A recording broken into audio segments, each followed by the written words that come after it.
first, often associated with hairy bikers, the Harley Davidson is an iconic motorbike. They certainly have a famous heritage from Hollywood to biker gangs. But what goes into making this highway hellraiser? Well, there are many secrets to a world-famous motorbike, but the one feature that is most often overlooked is the frame. The wheels, engine and handlebars need a solid structure to attach to.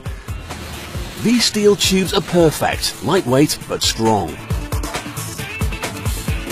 Although the company started out in 1903 producing only 3 complete bikes in their first year, today over 500 frames are produced at this one factory every day. Robots are used to speed up the process, and they help produce a high-quality finish. In addition to the use of robots, some of the welding is done by hand, as the machines can't reach some awkward spots.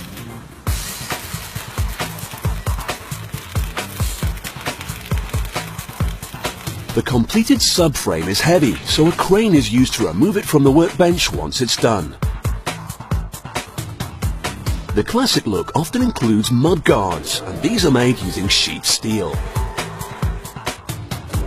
An enormous press shapes the steel into the traditional retro-style curves that are still a popular feature on these bikes.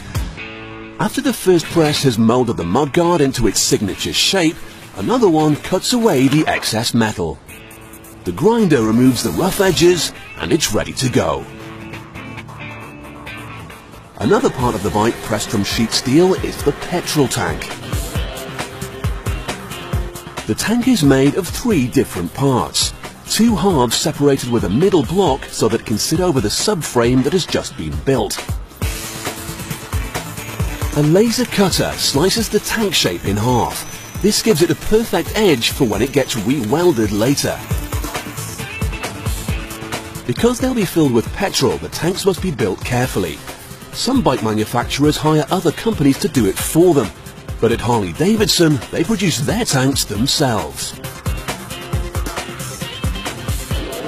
Taking great care with his hands, the worker operates the roller welder which joins the sides back to back.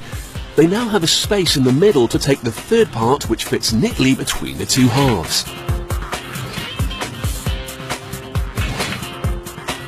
A spot more welding and the completed tank is nearly done.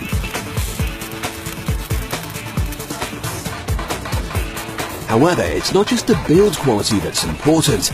This worker's job is to ensure the new tank has a flawless surface, so it looks good as well as functions perfectly.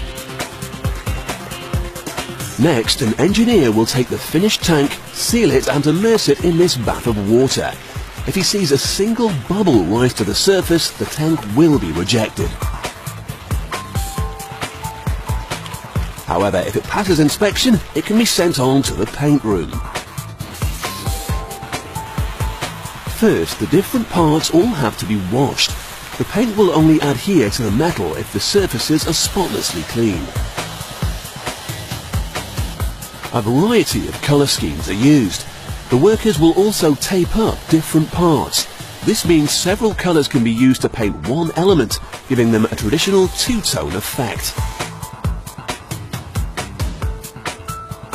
For that extra special retro look, additional coloured stripes are drawn on by hand, using these special templates and paint rollers.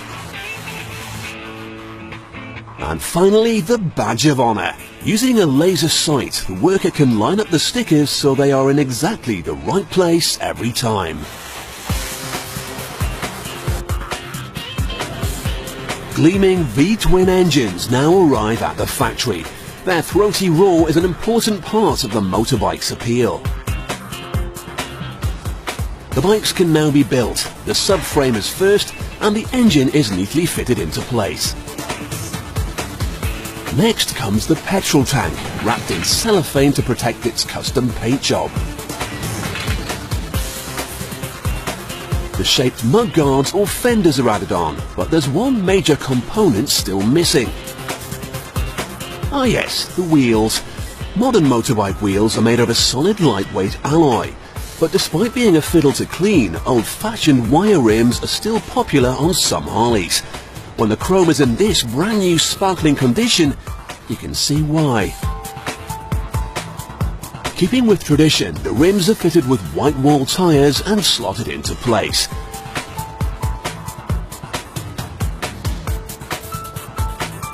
Engineers need to test the finished products, but they don't venture out onto the open road. Instead, they open up the throttle and let rip in a closed room. Known as a rolling road, this device lets the engineer drive the bike at up to 130 kilometers an hour.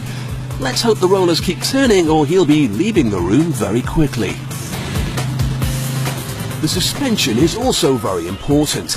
It's so tough that during World War II, these bikes were used as off-road vehicles.